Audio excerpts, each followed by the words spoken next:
El Ministerio Internacional Reinando en Plenitud presenta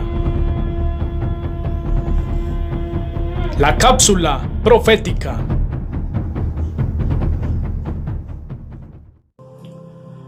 Hay un mandamiento bíblico del nuevo pacto en la palabra del Señor,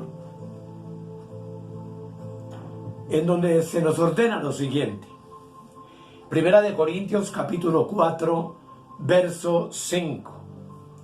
Dice: así que no juzguéis nada antes de tiempo, hasta que venga el Señor, el cual aclarará también lo oculto de las tinieblas y manifestará las intenciones de los corazones. Y entonces cada uno recibirá su alabanza de Dios.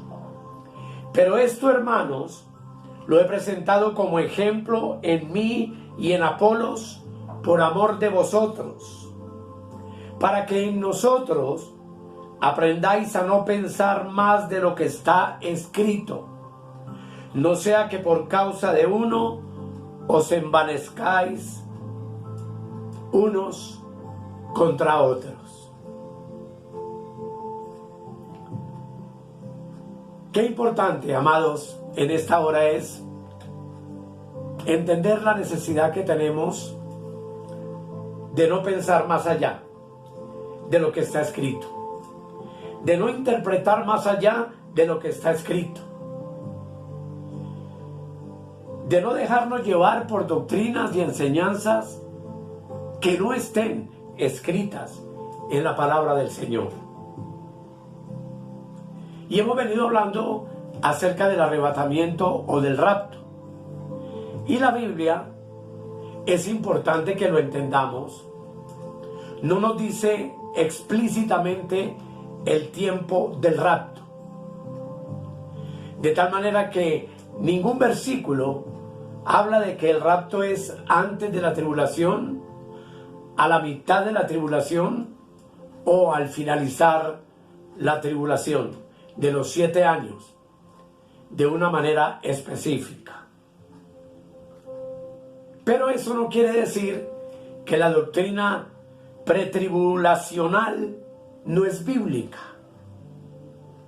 Y esto nos permite también entender que muchas doctrinas importantes de la palabra del Señor no nos son dadas directamente en un solo versículo, sino que algunas doctrinas se basan en una armonización de pasajes múltiples, en lo que los estudiosos de la Biblia reconocemos como la necesidad de un análisis profundo y cuidadoso del texto y del contexto en un tema específico.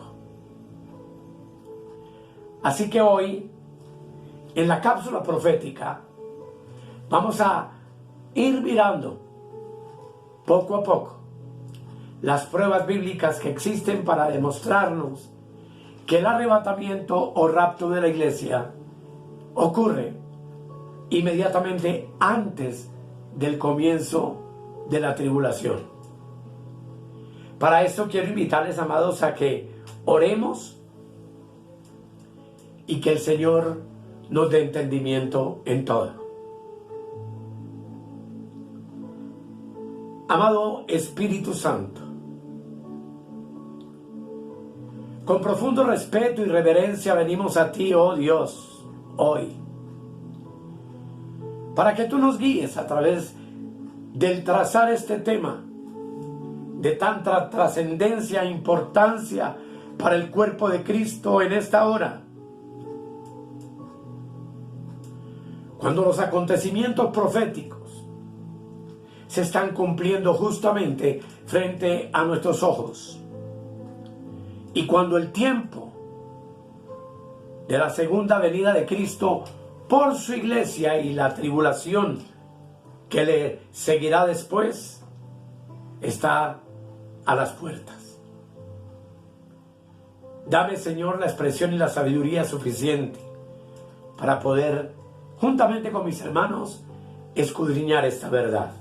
En el nombre de Jesús, amén. No es raro, amados, que la iglesia se divida en diversas doctrinas. Por ejemplo, ningún versículo nos explica de manera perfecta la doctrina de la Trinidad o de Jesucristo como Dios hombre. Sin embargo, una armonización de los pasajes del texto con el contratexto y de unir todas estas cosas maravillosas nos permiten entender que son dos doctrinas también completamente bíblicas. Así que, mis amados, una armonización de los textos bíblicos, como la he propuesto, nos permitirán darnos cuenta de que la perspectiva del rapto antes de la tribulación es absolutamente bíblica. Sin antes dejar de recordarles que hay tres escuelas de interpretación. Unos antes de la tribulación, otros a la mitad de la tribulación y otros al final de la tribulación. Pero nosotros estamos plenamente convencidos en nuestra mente y en nuestro corazón de que vamos a ser arrebatados antes de la tribulación sobre la tierra. Y no porque queramos pensarlo, sino porque obviamente hay evidencias bíblicas que lo sustentan. Y vamos a mirarlas con la ayuda del Señor. En primer lugar, Dios ha prometido a su iglesia una liberación de la ira divina. Y lo encontramos en Primera de Tesalonicenses, capítulo 1, del versículo 8 al 10, que yo quiero invitarles a que juntos lo leamos. Primera de Tesalonicenses, capítulo 1, versículo 8 al 10, donde la palabra de Dios dice: porque partiendo de vosotros ha sido divulgada la palabra del Señor, no solo en Macedonia y Acaya, sino que también en todo lugar vuestra fe en Dios se ha extendido. De modo que nosotros no tenemos necesidad de hablar nada, porque ellos mismos cuentan de nosotros la manera en que nos recibisteis y cómo os convertisteis de los ídolos a Dios para servir al Dios vivo y verdadero, y esperar de los cielos a su Hijo, al cual resucitó de los muertos, a Jesús, quien nos libra de la ira venidera. La primera y la segunda carta de Tesalonicenses, y esto tiene que quedarnos también claro, amados, son la expresión de lo que es el arrebatamiento de la iglesia.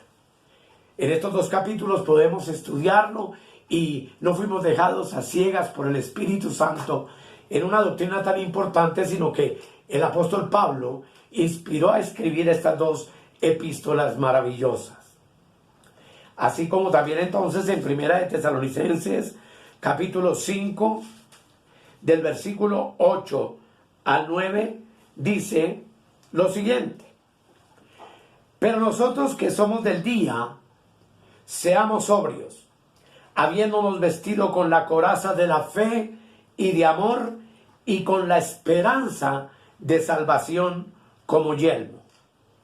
Porque no nos ha puesto Dios para ira, sino para alcanzar salvación por medio de nuestro Señor Jesucristo, quien murió por nosotros, para que ya sea que velemos o que durmamos, vivamos juntamente con Él.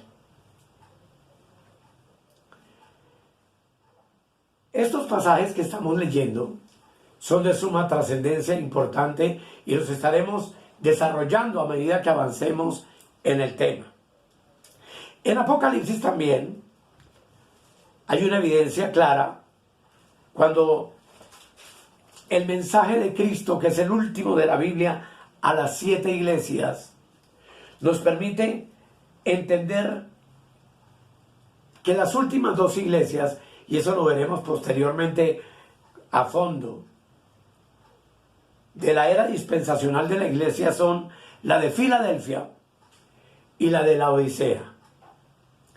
La iglesia de Filadelfia en Apocalipsis 3:7 y la de la Odisea en Apocalipsis 3:14. Ambas representan 2 tipos de creyentes. Una, que es la iglesia maravillosa a quien se le promete ser arrebatada. Y otra, la de la Odisea, una iglesia mundana, carnal, apóstata, a quien el Señor promete vomitarla de su boca, a no ser que se arrepienta. Pero amados, dice el versículo 10, hablando de la iglesia de Filadelfia: por cuanto has guardado la palabra de mi paciencia, yo también te guardaré de la hora de la prueba que ha de venir sobre el mundo entero para probar a los que moran sobre la tierra. En estos textos que acabamos de leer, Dios hizo entonces una promesa especial a su iglesia, revelándole que será salvada de la futura ira tribulacional de Dios de 7 años sobre la tierra. Así que entonces, lo mejor es tomar esta liberación, tal y como está escrita en Tesalonicenses, como una remoción física o rapto antes del tiempo de la ira de Dios manifestada sobre la tierra. Entonces, volviendo a Primera de Tesalonicenses, les invito a examinar 2 versículos del capítulo 1. 1, 9 y 10 dice, hablando de los creyentes de Tesalónica antes del año 70, cuando vino la destrucción de Jerusalén y el juicio sobre los judíos que fueron esparcidos por toda la faz de la tierra, dice la palabra: porque ellos mismos cuentan de nosotros la manera en que nos recibisteis y cómo os convertisteis de los ídolos a Dios para servir al Dios vivo y verdadero, y esperar de los cielos a su Hijo, al cual resucitó de los muertos, a Jesús, quien nos libra de la ira venidera. Como ustedes pueden ver, la iglesia de Tesalónica era una iglesia que esperaba de los cielos a Jesús. ¿Con qué propósito? Ser librados de la ira venidera. Esperaban al Hijo de Dios, el cual resucitó de los muertos, a Jesús, quien podría librarlos de ese periodo de tribulación profetizado obviamente en las Escrituras. ¿Por qué se refiere esta ira al periodo de la tribulación de 7 años que está por venir? Lo primero es que el contexto de la primera y segunda carta a los tesalonicenses tratan del día del Señor. Yo te recomendaría que lo leyeras. Son 2 pasajes cortos, extraordinarios, en donde se nos habla entonces no solo del día del Señor, sino del juicio de Dios que precede a la venida de Cristo. En segundo lugar, el texto manifiesta que es la liberación de una ira futura, pues dice que se espera ser librados de la ira venidera. Por lo tanto, en los días de esta iglesia, ese tiempo no había llegado todavía. Y en tercer lugar, es una ira revelada en estas 2 epístolas que nos muestra que la iglesia va a ser rescatada de ese periodo al regreso de Cristo por ella. Así, mis amados, nosotros tenemos que tener claro que la ira a la que se refiere la palabra del Señor en estas epístolas es al periodo de ira de Dios sobre la tierra profetizada en la palabra en muchas partes del Antiguo Testamento. Y dice Primera de Tesalonicenses 5:9, porque no nos ha puesto Dios para ira, sino para alcanzar salvación por medio de nuestro Señor Jesucristo. El contexto inmediato está en el versículo 1 al 8, en donde la Escritura habla de que acerca de los tiempos y de las ocasiones no tenéis necesidad, hermanos, de que yo os escriba, porque vosotros sabéis perfectamente que el día del Señor vendrá como ladrón en la noche. Que cuando digan paz y seguridad, entonces vendrá sobre ellos destrucción repentina, como dolores a la mujer encinta, y no escaparás. Mas vosotros, hermanos, no estáis en tinieblas para que aquel día os sorprenda como ladrón. Porque todos vosotros sois hijos de luz e hijos del día. No somos de la noche ni de las tinieblas. Por tanto, no durmamos como los demás, sino velemos y seamos sobrios. La advertencia es clara, es perfecta, y es una advertencia hecha antes del día de la ira del Señor.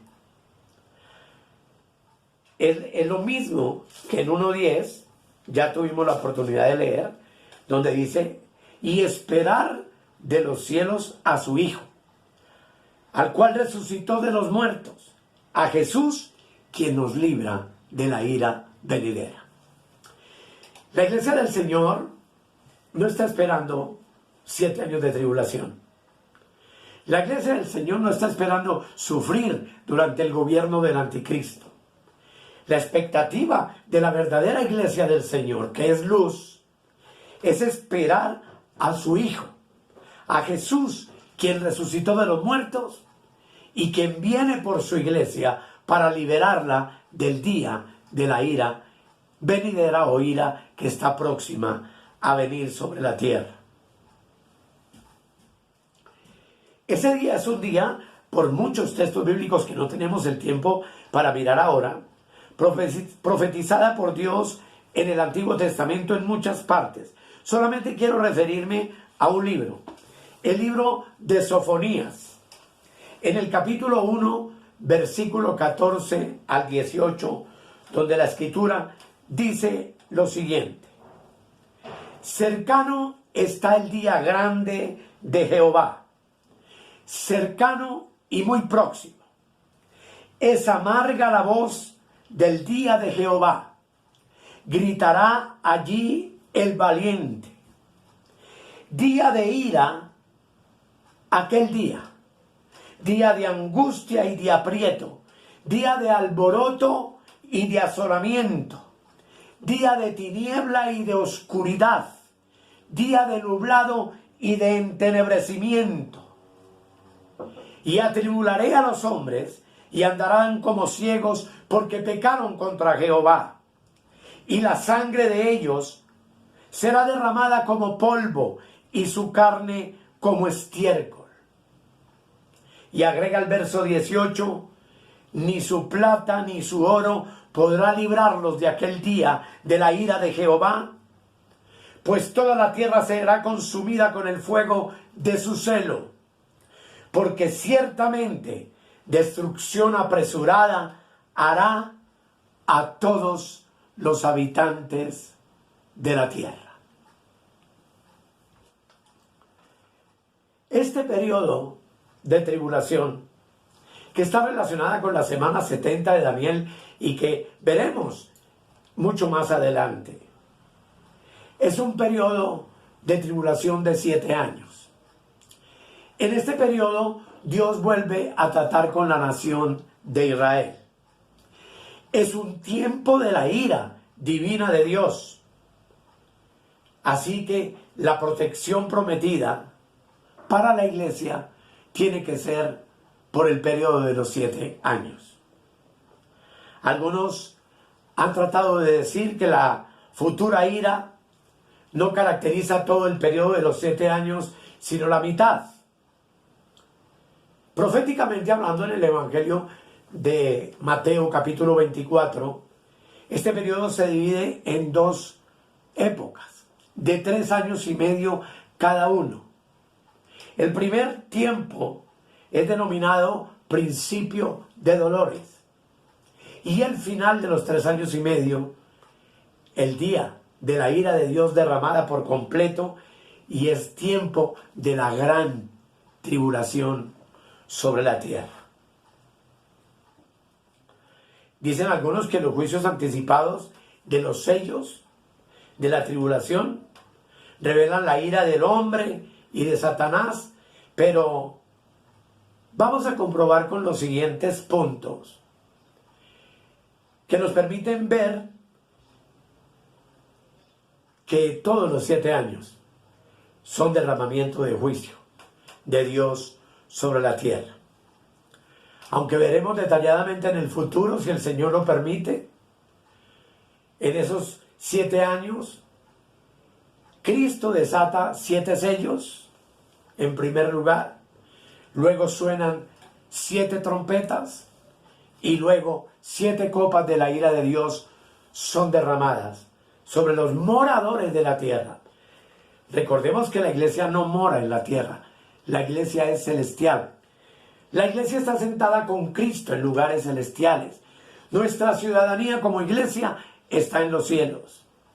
De tal manera que, para poder entender esto, cuando tú y yo analizamos Apocalipsis capítulo 4 y 5,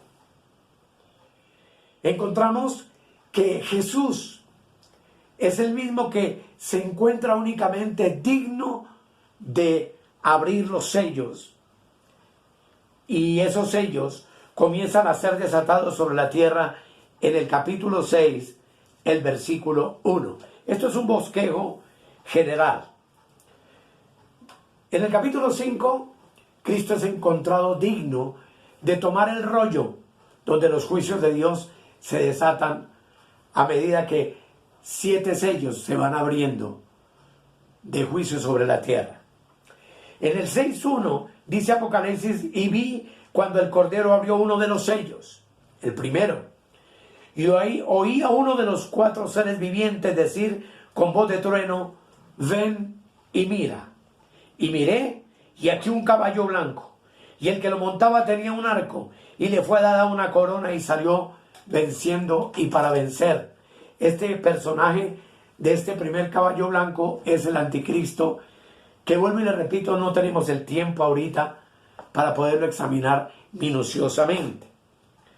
Pero lo que sí entendemos es que el capítulo 6 abre el comienzo de la tribulación sobre la tierra. La apertura de los sellos por Cristo señala que los juicios en cada sello son la revelación a los hombres que moran en ese entonces sobre la tierra de la ira del Dios viviente sobre el planeta. Estos juicios inician entonces la tribulación consistente con la ira divina. Probablemente lo vamos a estudiar más adelante. Por ahora, de manera general, los primeros 4 sellos incluyen espada, hambre, pestilencia y bestias salvajes.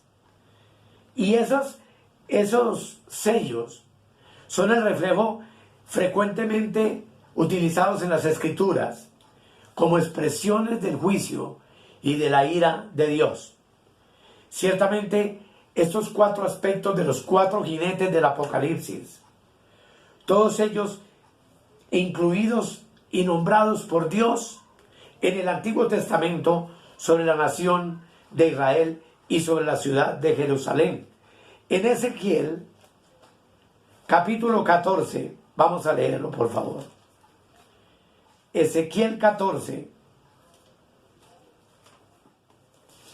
el versículo 21. Dice la palabra de Dios: por lo cual así ha dicho Jehová el Señor, cuánto más cuando yo enviare contra Jerusalén mis 4 juicios terribles: espada, hambre, fieras y pestilencia, para cortar de ella hombres y bestias. Y este texto es sumamente diciente. Yo quiero, mis amados, que entiendan, el estudio profético es un estudio sumamente profundo y extenso. Lo que yo estoy haciendo en esta hora es dando pinceladas del suceso. Pero obvio que al juntar todos estos textos tenemos completamente clara la realidad de lo que será el juicio de los 7 años de la tribulación. Y cuando en el libro de Apocalipsis se desata el 6º sello, que esto es muy interesante y que sin duda lo veremos, amados hermanos, para poder aclararles a todos el misterio escondido en esta verdad maravillosa. Dice el versículo 15 al 17. En el desatamiento de estos sellos ya se han desatado 4. El 5º es una visión celestial. Pero este dice: y los reyes de la tierra, es el número 6. Y los grandes, los ricos, los capitanes, los poderosos y todo siervo y todo libre se esconderán en las cuevas y entre las peñas de los montes. Y decían a los montes y a las peñas: caed sobre nosotros y escondednos del rostro de aquel que está sentado sobre el trono y de la ira del Cordero. Y el verso 17: porque el gran día de su ira ha llegado, ¿y quién podrá sostenerse en pie? Los incrédulos reconocen que todos los 6 sellos que han ocurrido hasta ahora en este pasaje bíblico son el inicio de la ira de Dios. Son la ira misma de Dios. Los hombres ven la llegada de este día y se dan cuenta también porque está precedida por trastornos cósmicos que caracterizan este mismo 6º sello. Dice el versículo 12, por favor leámoslo.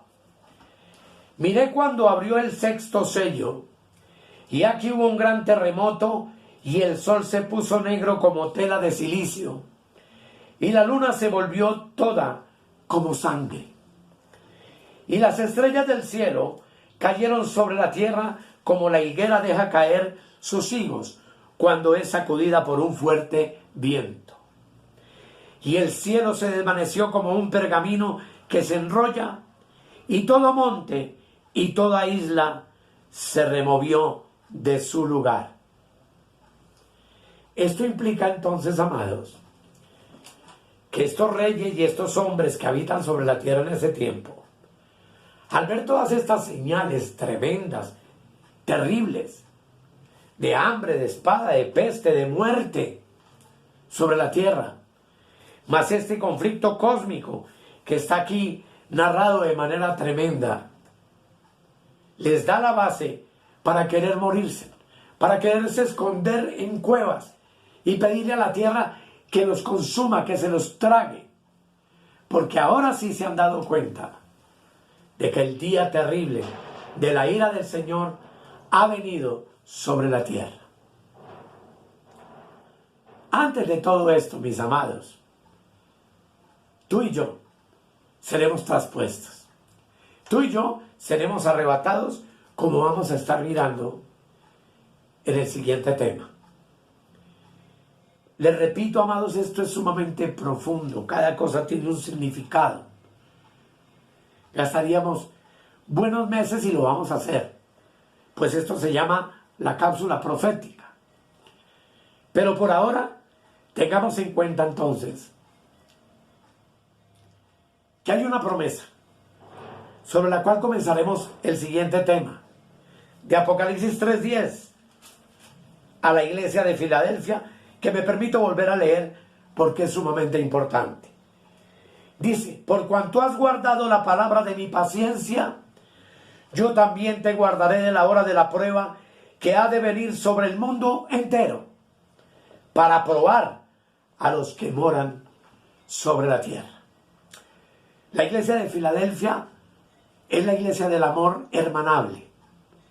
Veremos que es una iglesia que no tiene mucha fuerza, pero es una iglesia que ha guardado la palabra de Dios.